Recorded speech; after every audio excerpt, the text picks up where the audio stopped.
Hey there, check it out. Venom 3 just dropped its first official logo, and it's pretty hilarious. But even this tiny piece of info spilled the beans on who the villain is gonna be. And it's giving us hope for Andrew Garfield making a cameo, no matter how far-fetched these rumors sound. The official tidbits about the movie are just enough to speculate on the plot and what's next for Tom Hardy's character. We're gonna dig into all that in the next couple of minutes. And now, I want to hear your comments on whether it's worth adding Hardy to the main Marvel universe. Marvel seems to be heading that way, especially since Venom 3 is supposedly the last solo film for this character. Sony's confirmed it. And the kicker, details of Tom Hardy's contract surfaced in November, revealing it's only for 3 films. So, after wrapping up the trilogy on November 8th this year, Hardy gets his passport back, and the actor is free, or at least, he can sit down with the studio for some discussions about his future. Considering Hardy's love for Venom, let's hope it's gonna be a long and happy one. But given the quality of Sony's current universe, Tom might have some questions. But hey, those can be easily solved with appearances in Secret Wars or joining a crossover with other Spider people. The real question is, does Hardy need that? And what matters more to Kevin Feige? A couple of years back, after Venom 2 got mediocre ratings, things didn't look good. Feige didn't need to include Sony's mediocre creations in his cinematic universe. But since then, things have changed. Japanese Spider-Verse opened up possibilities, and Marvel acknowledged that Netflix superhero series are canon. Iron Fist, Luke Cage, and the Defenders may not boast a massive fanbase, but they are now part of the canon. Feige lowered the entry bar to the universe, and Venom fits in nicely. After all, Venom, Let There Be Carnage, despite being a somewhat unsuccessful sequel, raked in twice the money and 50 million more viewers than Ant-Man 3. It's also noteworthy that Disney's Daredevil series initially started as a soft reboot without the original cast, but now Karen Page and Foggy Nelson are making a return. Marvel, once arrogant about others' creations, has changed its tune. Collaboration with Sony might be on the horizon. After all, they have Tom Hardy, an actor who single-handedly brings in $500 million. The Sinister Six, paired with Tom Holland, could easily make $1 billion or more. While discussions about the future are still speculative, the theories about Venom appearing in Secret Wars don't seem so far-fetched now. Marvel has lifted the ban on collaborations with other studios. If Venom 3 can bring the quality back to the level of the first one, a new contract might be in the works.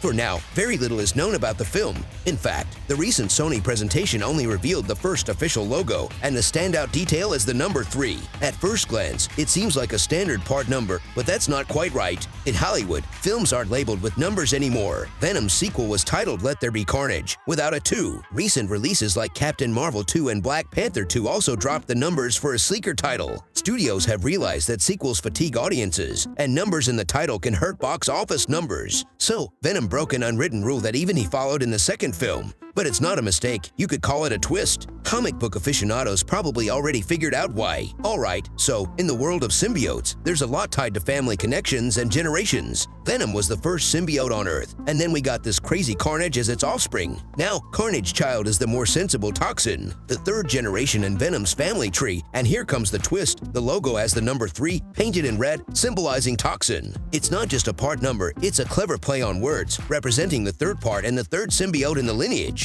The detective work we did makes us pretty sure of this, especially because in the comics, Toxin had a thick hint dropped at the end of the 2nd part. In the final battle, Carnage seemed to have killed the cop Patrick Mulligan. Later, we find out he miraculously survived and gained glowing eyes. Considering Mulligan was Toxin's original host in the comics, this hint couldn't be any thicker. Plus, they were working on the script for the 3rd part during the filming of the 2nd. Speaking of Tom Hardy's script skills, we'll get back to that later. So, Toxin's key difference from Venom and Carnage is that, from the moment of birth, the symbiote lived in the head of a decent cop, unlike Carnage, who attached to a crazy guy and adopted his madness, or Venom, who traveled among people as an adult, forming his character independently. Toxin, on the other hand, grew up on the body of a good cop, Patrick Mulligan, and naturally adopted his lifestyle. Not a criminal, but not a saint either. In the comics, Toxin and Mulligan lived an honest life, discussing issues and finding compromises, almost Avengers material. Toxin turned out stronger than Venom and Carnage combined, possessing both their abilities and a couple of his own. For example, due to living in a cop's head, he became an excellent detective, able to find anyone, anywhere, using clues and sense. Because of his strength, Toxin became the number 1 target for everyone. Villains wanted to kill him out of spite, some heroes wanted him for their purposes, and cunning people tried to lock Toxin up in labs for study. In our humble opinion, this will be the main plot of Venom 3. Sony is unlikely to flip everything and make Toxin an outright villain.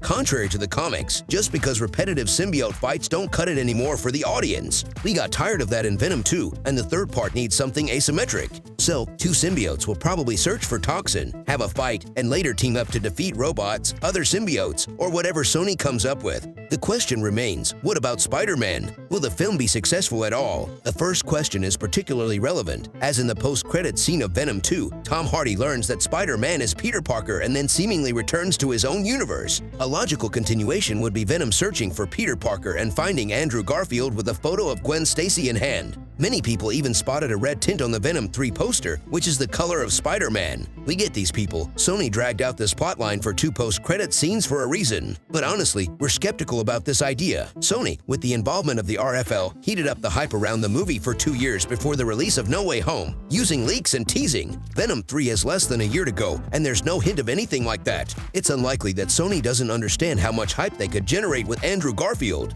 Moreover, the marketing strategy for Venom 2 changed everything for the better 2 years before the release of No Way Home. Sony started warming up the audience with leaks and teasing. For Venom 3, less than a year before the release, there's no sign of anything like that. It's hard to believe that Sony, which is more active in marketing, does not understand how much excitement Andrew Garfield could bring. Therefore, everything points to him not being in the film, as the team behind Venom 3 is working the same way they did on the previous parts: a small team, a small budget, and fun posts from Tom Hardy on Instagram. This approach seems like a death sentence for the movie. Venom 2 showed that the franchise needs something new, and let's hope they learn from their mistake in the third part. What do you think? Share your opinions in the comments. Until next time, folks.